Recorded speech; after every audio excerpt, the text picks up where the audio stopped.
Cramer, welcome to Mad Money. Welcome to Cramer. I'll be my friends. I'm just trying to make a little money. My job is not just to entertain, but to educate and teach you. So call me at 1-800-743-CNBC. Tweet me, Jim Cramer. If you can bring yourself to hate this market, then you'd hate any market. That's how I feel after looking at some of today's top performers. In an otherwise strong session where the Dow gained 404 points, S&P climbed 0.8%, closing a smidge below its high, and the Nasdaq jumped 0.97%, all helped by a statement out of the White House that said the upcoming July 9 trade deadline wasn't critical. Good news, because we have only seen one deal so far with the UK, and we're getting more than a tad nervous about what would happen 2 weeks from now. For much of the tremendous run over the past decade, critics love to point out that most of our gains were coming from a small cadre of tech stocks. First, it was FANG, Facebook, Amazon, Netflix, and Google. Then it became the Magnificent Seven: Alphabet, Amazon, Apple, Meta, Microsoft, Nvidia, and Tesla. Over and over again, as the market roared higher, we were told that the rally was so narrow that it could not be sustainable. You couldn't have a handful of companies that were worth trillions of dollars, then hundreds of stocks in the tens of billions, but nowhere near the valuation of these tech titans. Made no sense. They told us it was only a matter of time before these false idols would be smashed and your gains would go up in smoke. I get that view. I've heard it all my life. There was a time I even believed in it. But if you're actually in the market every day from scratch, trying to notice what doesn't work, what can get you hurt, what can keep you out of tremendous gains, then you know there's another way this situation can play out. Sure, narrow rallies can collapse in on themselves. That can happen. Or, you know what they can also do? They can broaden out. And then the market keeps chugging higher and higher, chugging higher and higher without the sages who told me to get out. See, I learned this lesson way back in 1988. I know, a long time ago. But we had one of those summers where only a handful of stocks led the market. I grew increasingly worried that I was riding the same stocks over and over again, especially, yes, tech stocks. I was haunted by the notion that I was somehow whistling past the graveyard because a bull market with so few participants just had to collapse under its own weight. Sell, sell, sell. I used to hang out with a lot of other portfolio managers, hedge fund hotshots, you know, the analysts. They all said the same thing. It's too narrow. You had to do some selling. You had to do a lot of selling. Then ultimately, you had to get short. And so, because I was young and not particularly discerning, I took their advice. I sold many of my longs and began to put my put options on stocks that were similar to my biggest winners, kind of as a hedge against the looming crash. Why not? We just had a crash the year before. Why couldn't we have another one? Heck, we were due, weren't we? But the crash never came. Instead, a narrow summer rally developed into a wider fall upswing and then turned into a full-bore, multiple sector stampede. Fortunately, I was able to sell the put options, but many of the stocks I'd hedged went up, and the stocks I'd shorted moved up too. That canceled out my upside. I finally got long enough, bought enough stocks in the early to late fall that when I stopped talking to other money managers and decided to take my own counsel, well, let's say I made a lot of money, and I never again let the breadth of a market drive me into a short stance. Instead, it was the opposite for me there going forward. I was always on the lookout for the kind of widening of leadership that can crush the shorts like the widening we had today, because I never wanted to get steamrolled by a runaway bull again. Right now, we have a runaway bull for certain. In fact, it's a bull jailbreak, for heaven's sakes. And the bovines are running rampant, trampling the bears who were possessed with the narrow nature of what brought us this high to begin with. They were staying short. They still are, probably. In turn, look at the other totems. Look what's working. How about stocks like JP Morgan and Goldman Sachs, two stalwart financials, both going crazy, or Caterpillar and Boeing doing quite well. The communication stocks plowing ahead. Sometimes, though, it helps just to look at what's working on a given day. So, intra-session, I called up the top 10 winners in the S&P 500 today, just to see how broad the list might be. It proved that what I learned in 1988 was a stock market life lesson, one of the few benefits of getting old, and the one I'm giving to you now. At the top of that list, that sainted list today, Enphase Energy. Oh boy, a roughed up solar company. Oh, what's driving that? Possible congressional break that could preserve some solar tax credits. Then it was Freeport-McMoRan. That's the copper miner. Copper's been a loser for years, but periodically the Chinese order tons of it, or we buy it in bulk for the data centers. I don't want to own Freeport, even as copper is up 25% for the year. Freeport's a trading vehicle, and we don't do that around here. Sell. But it certainly demonstrates the diversity of this top 10 list. Next is Albemarle. This is a chemical company that produces lithium. I honestly don't know where this one's coming from. We haven't suddenly seen a surge in electric vehicle sales that I've seen, or any tax credits in the congressional bill. It's broadening out mystery. Could be happening. Then we got McCormick, the spice company. This one's a shocker because most of the food stocks have been left for dead. Turns out some parts of the food industry are getting it right and their stocks are going up. We've got McCormick on tonight to find out more. Next, Coinbase. All right, the cryptocurrency stocks, they just never want to quit. And this is a group that matters. Even if older portfolio managers don't care, look the other way. I think this one's going higher to who knows where. There was even a tech stock. And it isn't a magnificent one. We're talking about Arista Networks, which makes networking equipment. Longtime Cramer fave. After that last quarter, some thought that Arista had lost a step. I didn't see it that way, but you had to wait a bit before it seemed to matter. There was another data center play. This time it's Supermicro, an important partner of NVIDIA. Now, I think that not Supermicro. I think Dell's the right investment in the space.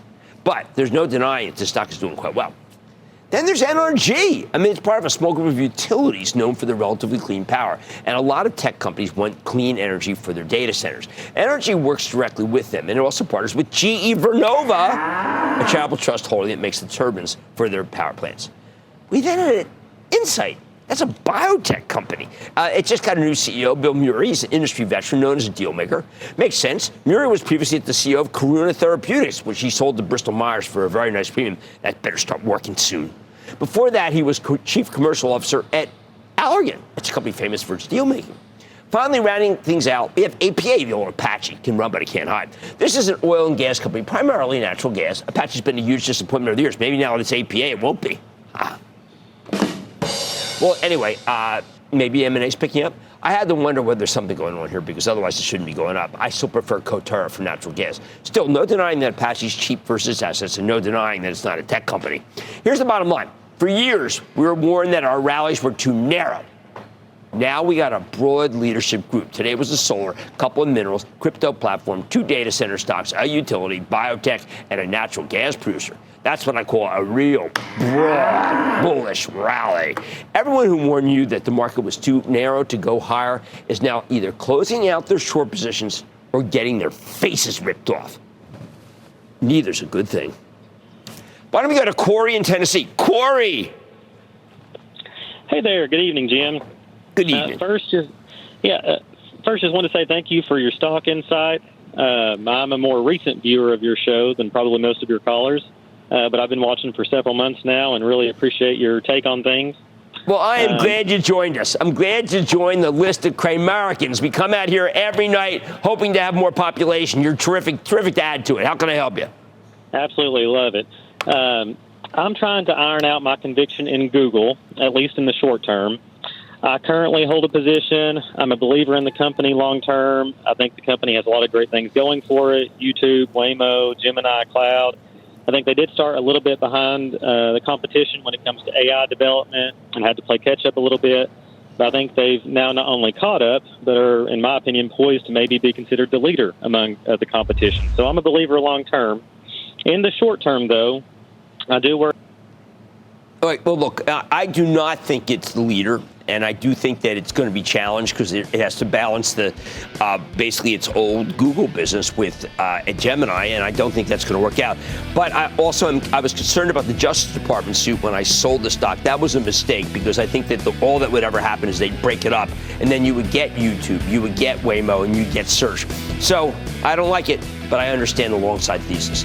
Today was a perfect example of a very broad market rally. Anyone who said the market was too narrow to go higher, they've got egg on their face if they still have a face. On Mad Money tonight, I'm sitting down with the CEO of McCormick. We'll put some spice on that face after earnings to see if the company could add some spice to your portfolio. Then Deere's been on a terrible. What the heck is that about? I'm going to talk to the CEO. First, Intuit just unveiled a virtual dream team, an AI agents built to boost your portfolio. I am sitting down with the CEO fresh off this announcement, and you're going to want to hear about it. So stay with Cramer.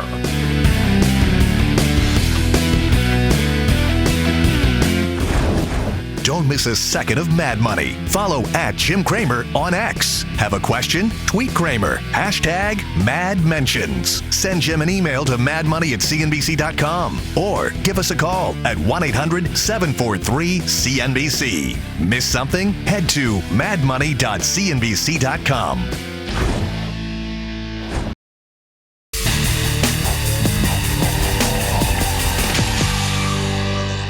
Tonight, after the close, we got some big news from Intuit, the consumer and small, medium-sized business software company behind TurboTax, QuickBooks, Credit Karma, and MailChimp, with a stock that's been on fire since it reported a blowout quarter late last month. Now, though, Intuit has announced a transformative new suite of artificial intelligence agents designed to act as a kind of virtual team for businesses, helping them save time, improve their decision-making, and generally do more for their clients. But what does that mean for the company, and maybe more importantly for you and I, the stock? Earlier, we got to sit down with Sasan Goodarzi. He is the CEO of Intuit. Take a look. Sasan, I think I've seen the future. I have looked at this virtual AI product that you have, and I think if I were running a business, and not a small business, but a small or a medium or even a large business, this is a game changer. And I have seen a lot of stuff you've done, but I think this is the most important that you've done. Well, first of all, it's great to be here. Jim, this is the biggest innovation we have ever launched, and it's been 5 years in the works. And in essence, it's a virtual team of AI agents and AI-enabled human experts that will do everything for our customers from lead to cash. And it's a big day, and I'm excited about how it will power and fuel the benefits and growth for customers. How many people is this replacing if you had your own company? And how many different interactions are there with actual AI using this? Well, let me first start with what does it do? And then I'll answer your question. Sure. In essence, the platform helps you manage from lead to cash. So we are launching a customer agent, a payments agent, an accounting agent, and a finance agent, just to name a few. Right. So what do they do? In essence, the customer agent helps the customer manage leads in Gmail, manage it through their pipeline, send an estimate and an invoice, give them, our payments agent will help maximize their cash flow, help them get paid, give them access to line of credit. And all of these things, Jim, happen in a business feed. So we share what the actions are, the recommendations are with customers, and we do all of the work for them. And here's the most incredible part. We have AI accounting agents that will also do all of the work for our customers. It will engage with our accountants, it will engage with the AI agent, it will ask the customer questions and automatically do the work for our customers, all through a business feed. And really the thing I hear from customers is we have several 100,000 customers that have been on the platform before we go GA. Right. And the biggest thing I hear from customers is, I don't have to use a bunch of apps. Right. You're saving me time. I know how my business is doing. And by the way, you're consolidating my spend, so I'm spending less. And it's really revolutionary. To answer your question around number of people, right. It depends on the business. If the business is growing, they can deploy their headcount to the biggest growth areas, right. Rather than hiring more. Because in essence, customers have been spending 2-3 days a week trying to manage all of their business. Now we do a lot of it for them so they can deploy their assets, which is exciting. The reason I'm focused on this, and we got to talk about the businesses on fire, is because many people claim they have AI. I'm not kidding. So they come to AI. This is the first time I've seen actual, tangible evidence of using AI to make a lot more money and save a lot of money to save time. Now, that is also that we got to talk about how TurboTax Live, 47% revenue growth. I was looking for 20. I was at the high end. That, too, powered by AI. Yeah, well, first of all, we had breakthrough adoption this year. As you can imagine, the majority of folks, whether it's a consumer or a business, will use a pro will use a tax accountant to do their taxes for them. And we hire those very folks, but they sit on our AI platform. And so what we were able to do this year is have absolute breakthrough adoption. And as you said, our customers on TurboTax Live, which is connecting you to an expert, it grew 24%. Revenue grew 47%. And I just think the what's possible is ahead of us, and it's all because of data and AI. One of the moments that I love best in your conference call, you talked about companies having people that are over-digitized. Yeah. Meaning, go ahead, you say, because I thought it was brilliant analysis. So I spend 30-40% of my time with customers, both businesses and our large accounting partners. And the biggest thing that I hear from them is they're over-digitized. What that means is they're actually using like 10, 15 apps to run their business, from managing leads all the way to cash. And the biggest surprise that I wasn't hearing 3 years ago, but today I hear is I'm spending more money. All of my data is trapped across all of these apps. So I spend more time trying to figure out what's going on with my business, and I'm getting less benefit. And I think that's sort of where you started this discussion. That's the power of what we've launched, which is it's a one-stop shop, a virtual team of AI agents and AI-enabled human experts that will do all of the work for you so you can consolidate your spend and fuel your growth. Now, I would think that this kind of pampering of a business is what I would get if I spent millions of dollars on enterprise resource planning, which most small practitioners are never going to get. But you're giving it to them. Yeah.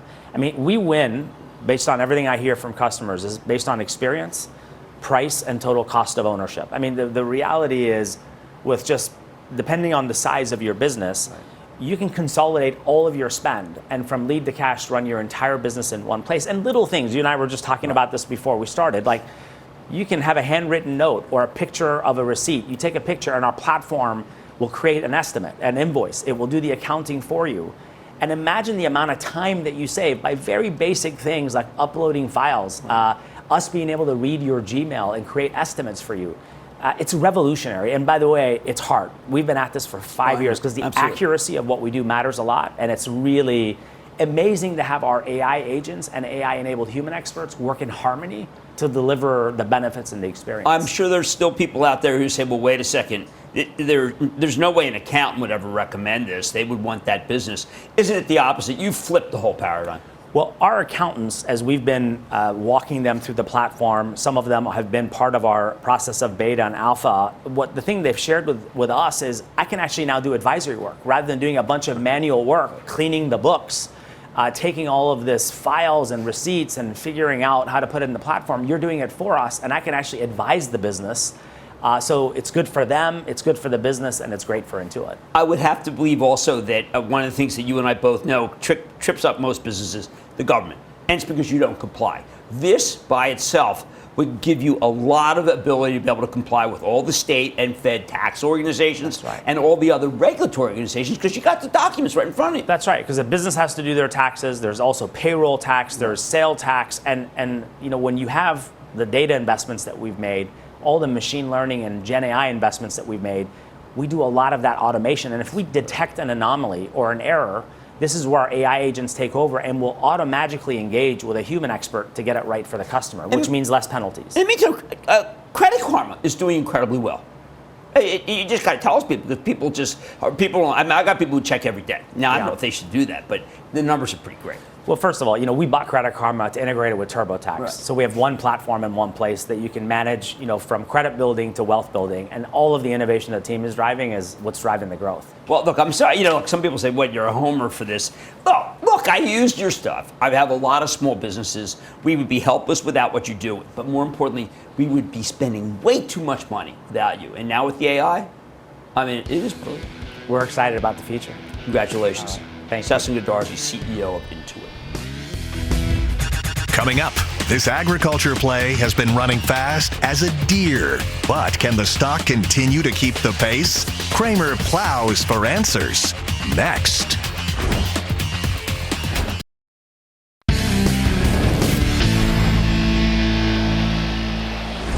The past 12 months have been incredibly chaotic, but one thing has remained constant. Deere & Company keeps chugging higher and higher. Much like Bambi when he grows up, this deer cannot be stopped. Over the past year, the stock's rallied more than 35%, trouncing the 12% gain in the S&P 500. Over the same period, it's up over 20% so far for 2025. This marks a huge change of pace for the farm equipment maker. Deere caught fire in 2020, but then traded sideways from early 2021 all the way through late 2024. In May of last year, I told you that Deere was finally taking control of its own destiny, even if that might take some time to play out. And in retrospect, that was a good call. So now that this stock's become a semi-permanent resident on the new high list, can it keep climbing? Funny thing about Deere. While the stock's roared over the past 12 months, the company hasn't been putting up particularly good numbers. In fact, Deere's reported 7 straight quarters of year-over-year revenue declines, 6 straight quarters of earnings shrinkage. And we're not just talking about slight declines here. This is full-on George Costanza-style shrinkage. When Deere reported in February, their sales were down 35%. Their earnings had almost been cut in half versus the year before. Oh, my God. But even though the numbers have been hideous in absolute terms, Deere's results have consistently come in better than expected. How's it possible? Simple. This company is hostage to the agriculture market, which means their business rise and falls based on factors that they've got, let's say, no control over. They sell farm equipment, which means they're hostage to crop prices. Most farmers can't buy these big-ticket items without financing, which means they're hostage to interest rates, too. Deere gets more than 40% of its sales from overseas, which makes them hostage to currency fluctuations. A lot of hostages. So while the farm equipment industry has struggled, Deere keeps beating the estimates because this company generally does a great job of controlling what it can control, managing their costs well, and calibrating their production and inventory levels to match the market environment. More important, the stock's been roaring because crop prices, interest rates, and the dollar have finally started going in the right direction, at least from Deere's perspective. When you look at some of the top agricultural commodities like corn, wheat, soybeans, what you see is that after a multi-year bear market, prices have bottomed at some point last year. That hasn't necessarily translated into big rallies, thanks in part to the tariff turmoil, but they're no longer going relentlessly lower. At the same time, the U.S. dollar has weakened dramatically. This is really important versus foreign currencies. Dollar index is down 12% from its January highs, which makes Deere's merchandise cheaper when they try to sell it overseas. Big change there. As for interest rates, okay, they remain stubbornly high, which hurts Deere just like it's hurt the home builders, the automakers, and every other company whose customers need financing. That means they need credit. But obviously something big changed last fall when the Fed became our friend. Even though we only got a few rate cuts before they stopped, the general consensus is that the Fed's on track to put through more rate cuts this year. It might not happen the next meeting. I don't think it will, but it's coming. And if rates are headed lower, that's phenomenal for Deere's business. Plus, when these guys reported their most recent quarter in May, the numbers were quite a bit better, relatively speaking, of course. Deere's earnings were down 22% year over year, which looks terrible in a vacuum. But in the previous quarter, their earnings were down 49%. And the latest numbers were actually much better than expected. Their sales were down 18%, much better than the 35% decline in the previous quarter, and substantially stronger than what the analysts were expecting. Remember, it has to do with analyst expectations, not the actual number. The actual number matters, but it's the expectations being beaten that really matters when it comes to the stock market. In other words, there's a feeling that Deere's financial results are troughing, that we're finally getting past the worst point. On their latest conference call in May, management was still pretty guarded about their outlook. They always are guarded, this company. It's very conservative. For the rest of the year, they were worried about the tariff situation. Pretty reasonable. However, they also offered some reasons for optimism, citing strong demand from U.S. farmers, early signs of pickup in South America, especially Brazil, which is a big market for Deere, and even green shoots in Europe. The company's order books are starting to look better, and it makes sense that the agricultural equipment business would bottom not too long after crop prices bottom. Long story short, over the past 10 months, Deere's biggest headwinds have started turning into tailwinds, all while management has done an excellent job of controlling the things that are within its power.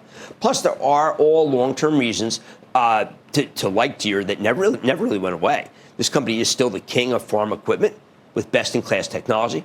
They're using data analytics and even autonomous driving to make farms more efficient. They're pioneering that. This is something that the analysts at Melius Research pointed out earlier this month when they upgraded Deere from hold to buy, raising the price target on the stock to $750. That's a bold call. Stock is currently trading at $508. Melius stated right at the top of their upgrade, and I really liked it, quote, "The timeline to cyclical recovery and to the market's appreciation for Deere's extraordinary position is still uncertain," end quote. But they argue that the company's, quote, "leading position in ag tech will deliver transformational value to farmers and that the company will share in a meaningful part of that upside," end quote. In particular, these analysts like how Deere's advanced technologies come with recurring revenue because the high-end equipment includes so much software. As Melius analysts put it, quote, "We see Deere's tech opportunities as differentiated with the best competitive moat we have seen, and we don't think tech investors are here yet," end quote. Before explaining that the company's tech leadership will allow its stock to keep trading at a premium price earnings multiple. Good. I couldn't agree more. That's why I'm totally comfortable with Deere now selling for 27 times earnings. That's somewhat higher for a machinery company, considerably higher than the S&P 500 PE multiple. But I think you can justify it given the tech angle. Plus, Deere's a cyclical stock, and the cyclicals always seem expensive near the bottom. It looks pricey because the earnings are at a very low level. But if crop prices can bounce and interest rates come down, Deere will be able to report much better numbers. So here's the bottom line. After years of trading sideways, this stock's finally had a major breakout over the past 10-odd months, even though Deere's end markets are still in pretty rough shape.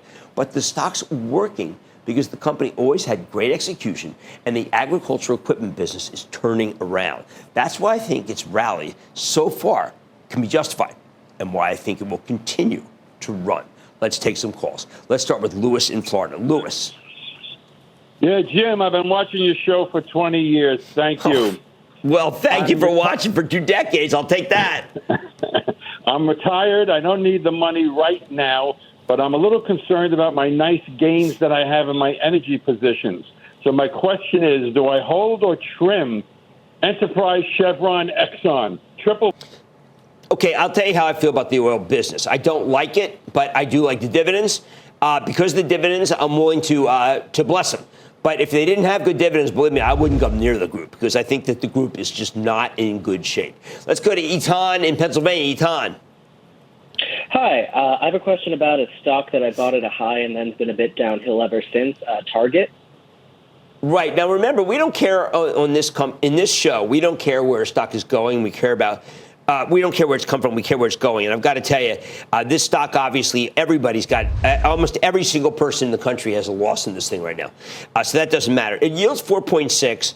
I happen to think that it's been able to be ever since it got into the high 4s when it came to the yield, it stopped going down. I think it will continue to be the case because they do have an excellent balance sheet. So I'm going to say you can hold it. I'm not going to tell you to buy it.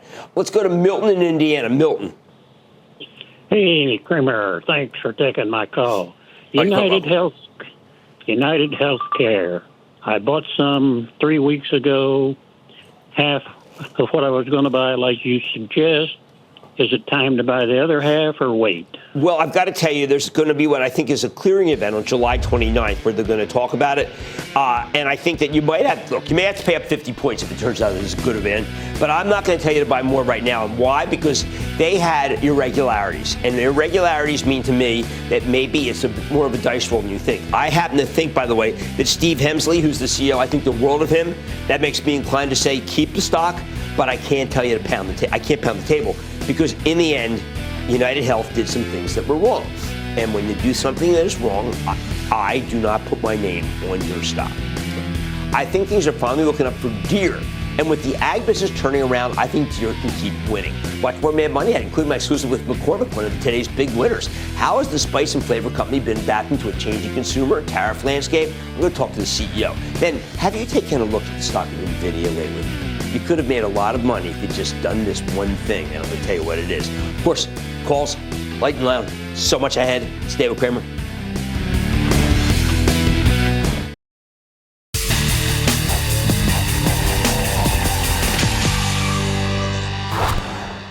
This morning, we got a tremendous quarter from McCormick, the number one maker of spices and seasonings.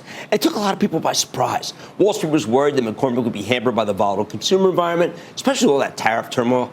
But these guys reported a strong quarter with inline revenue, 4-cent earnings beat off a 65-cent basis. Even though management only reaffirmed their full-year forecast for the quarter, the stock still shot up higher because they explained how they were mitigating the cost of the tariffs for the second half. I loved it. So did you miss this one, or could their stock have more room to run? Let's check in with Brendan Foley. He's the chairman, president, and CEO of McCormick. Brendan, it's great to see you on Mad Money again. Good to see you, Jim. Thank you for having me. You started out by saying we are a growth-oriented company. At one point, I would have said, what does that mean? But in your industry, this is just stellar. You know, Jim, we are a growth-oriented company, and think about us as just completely focused on flavor. I mean, the best way to describe McCormick is while others are competing for calories, we flavor them. You know, and we're driving some really strong volume-led growth across our business, and we're investing in our brands. We're driving more brand marketing, more innovation, more distribution. We had a good quarter, another good quarter, really driven a lot by consumer volume growth across our business. No, it's incredible. People just say, well, wait a second, GLP-1s are going to be the death of you. The new younger consumer who doesn't want to have their body wrecked by additives, that'll be the death of food, and people are eating more at home. Well, those are all yours. They go to your strong points. Yes. You know, we're focused on meeting the consumer where they are right now, and that's always been driving us. When we look at our consumer portfolio, we think we're really, positioned well for the future, both the short term and the long term, because this product portfolio really does help you eat healthier at home. but also our flavor solutions business benefits from this. It's a growth opportunity for us. Right. Now, we do know that when we look at all these, that the number of calories your stuff produces is almost nil. It probably takes more to eat your stuff than it is the calories they produce. Products like French's Mustard or Frank's Red Hot, there's not a lot of extra stuff in there, and they're really just quite, high integrity products when you look at the ingredient statement. But you did point out in your conference call that the CPG, the center part of the store, they're still not doing well, and they are some of your customers. We're still seeing a lot of growth across the store. The great part about McCormick is we're end-to-end flavor, and so we play in so many different areas when you think about the world of flavor. Whether it's the consumer business, we're flavoring food and beverage brands across the world, but we're also in the food service industry too. And we still find growth. We're working with a lot of emerging brands right now that are fast growing, and they're bringing a lot of those health benefits to the consumer shelf. And so we're helping them flavor their products. Everything needs flavor, Jim. And so this is why a growth opportunity for us. We're also seeing it in food service. Well, I also saw APAC, Asia Pacific, nice little turn. We are seeing, our business in China is starting to show some gradual growth. That's great. I remember when it hurt you. But I would speak to your predecessor and be like, oh, no, China. But it's showing growth. It's always a long-term game, right? When we look at it. We're also seeing some nice growth in our QSR business there, too. In quick serve. Yeah. Well, that's good because that was something we were concerned about, too. But you have such a balanced portfolio. I always felt that not one of these can take you down. No one, it hasn't happened. And it just kind of goes like this. Yeah, it is a portfolio that allows us to take advantage of all the different opportunities, no matter whether people are eating at home or away from home. We have an opportunity to still find growth across the world in flavor. Well, now you're a person who knows growth, taste, what people are looking for. But whoever thought that with your 17,000 unique items that you have to get from 90 countries, it must take you weeks just to calculate the tariffs. Our teams did a lot of work around this. We've done a nice job mitigating the tariff impact as we think about through the 2025. The one thing about our business that's important to understand, when you think about all the products that we sell in the United States, over 90% of them are made in the United States. But we have a great majority of those ingredients we have to source outside the United States because we can't grow them here overall. So this is a big area. Agricultural impact is probably what we're focused on when you're looking at tariff impact. Yeah, no, it seemed like that. When I looked at some of the things that you have to do with agriculture, it's not like you can necessarily switch from one country to another, can you? Or does it work like that? Get it in Brazil instead of get it in Argentina, that kind of thing? You look at a product like black pepper. We can source that from many different countries. And so it might be, in Brazil, it might be in Indonesia or Vietnam. But we're going to source that from many different markets around the world. All right, now let's talk about what's going on with your others in your industry. They're being called in by HHS, by Bobby Kennedy Jr., saying, listen, got to get rid of these colors. With the idea that maybe Fruit Loops is bringing people to, making people eat candied, sugared stuff. I don't see your portfolio having a problem with the HHS, any of the things that Bobby Kennedy Jr. is talking about. Our portfolio is really allowing and enabling consumers to flavor their meals at home. If you think about our consumer portfolio, and you can see some of the products that we have here. These are some of our new items that we've got. It could be, heat flavored like Thai style chili pepper or Hatch chili pepper. Mm-hmm. Those are areas where we can continue to drive innovation for the consumer. And allows us to really meet the needs of where they are right now. And so we see a lot of opportunity in this environment. And how many different kinds of hot sauce have you been coming up with? Well, Cholula, we've been expanding this. Yeah, I know. I see them because it used to be 3 at my Mexican restaurant. Now there's like a dozen of them. Well, these are our cremosas, and those are coming out now this summer. We launched this one last year, which is extra hot. This is really by consumer demand. We learned this online. Just through all the commentary, and they said, you know what, I like Cholula, I'd like it a little bit hotter, so we came out with extra hot. These are the opportunities that we see across our portfolio, but you're right, they're fundamentally pretty healthy. It's a great way to flavor, and this is where we see a lot of opportunity across our consumer portfolio that will drive growth for us. Hey, speaking of online, the minis that you introduced are still going crazy online. It's a great way to test new flavors. I know one of your favorite products is French's Mustard. Dill pickle is a big trend in the last year. We launched a mini size of dill pickle just to get people to try it. It's a hot new item right now. No, you Pete, again, it's me and my pickles this year. Of course, I use your spices. One last thing. Yeah. I was concerned. You want to have a different countertop-worthy new package. You're not going to change it too much, are you? Our gourmet line is one of our premier. This is the best material we can find around the world. And so here's an example, with just a countertop-worthy package. I see. You got a gold cap. It's kind of sealed right there. And these are the types of products that consumers are looking for on their countertop. And so we're relaunching our gourmet line this year. And so it's a great opportunity, and we're going to grow new distribution. Okay, so in other words, you're not changing the, I'll know there'll No. be, I've got my typical that my mom had and my grandma had, right? This is the premium end of our line, which is just the best that we can source. Well, I've got to tell you, I knew when you came in that you would have a very growth-oriented, exciting view of things, and boy, whoever thought how much we need those. All right, that's Brendan Foley, Chairman and CEO of McCormick. Yes, 52-week high, deservingly so. Look at these. It's what you have. It's what you own. Everybody's back here for the break. Coming up, Cramer takes your calls. And the sky's the limit. It's a fast-fire lightning round. Next.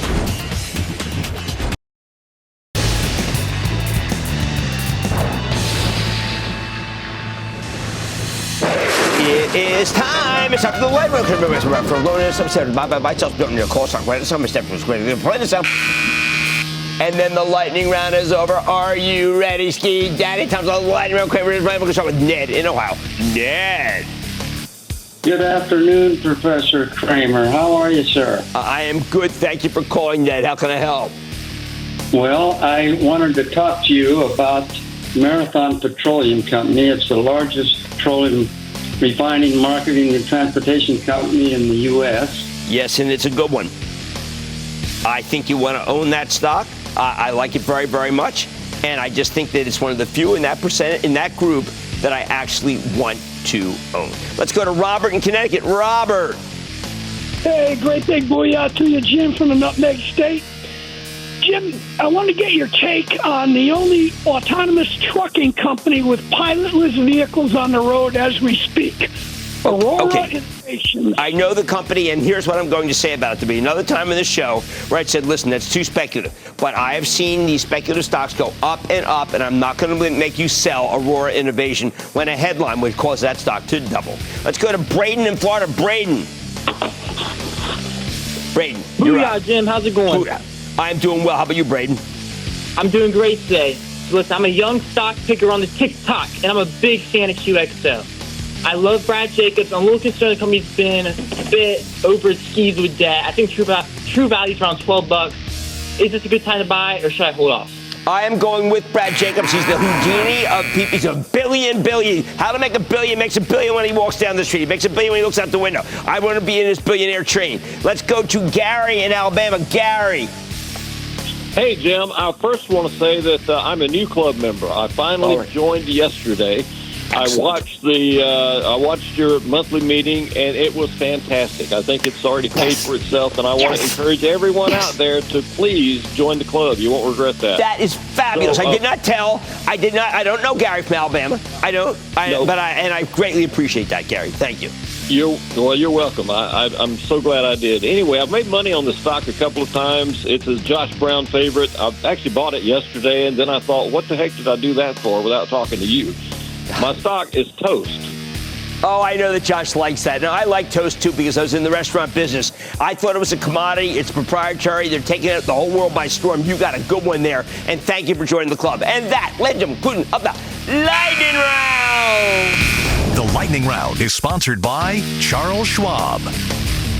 Coming up, there's been plenty of noise around NVIDIA, but with shares hitting new highs, Cramer reveals the intelligence driving the rally and why it's anything but artificial.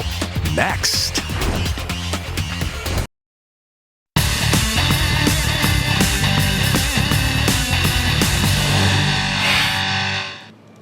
It seems so easy now if you wanted to make money in NVIDIA. All you had to do was hold the stock, and you did great.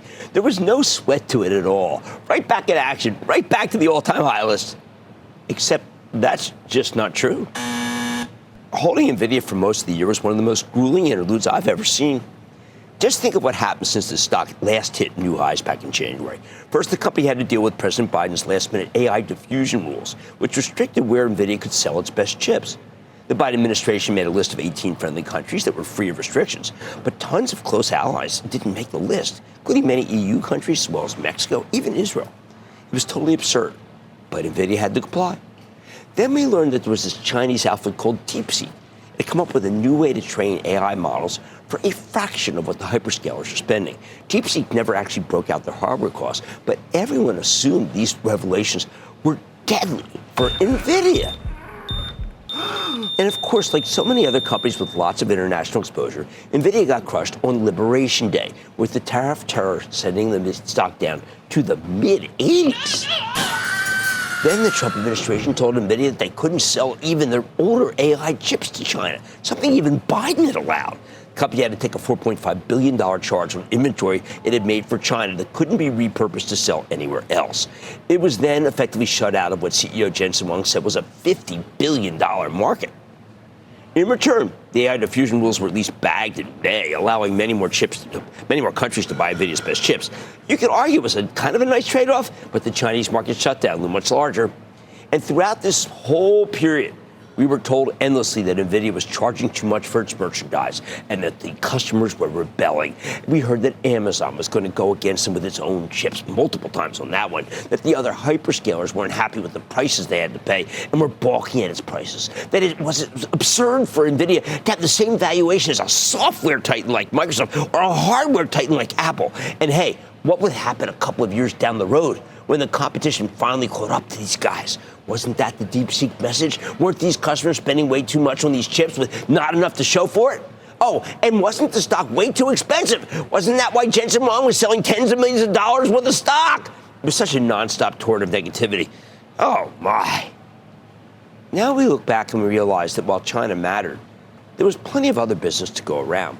While Amazon made some chips for itself, they weren't nearly as powerful as NVIDIA's. The DeepSeek revelations, I'm calling them bogus. And it turns out that the AI spending was much more justified because these companies need these chips for robotics, self-driving cars, digital twins, accurate generative AI platforms. For their if they need it for the future, or there would be no future.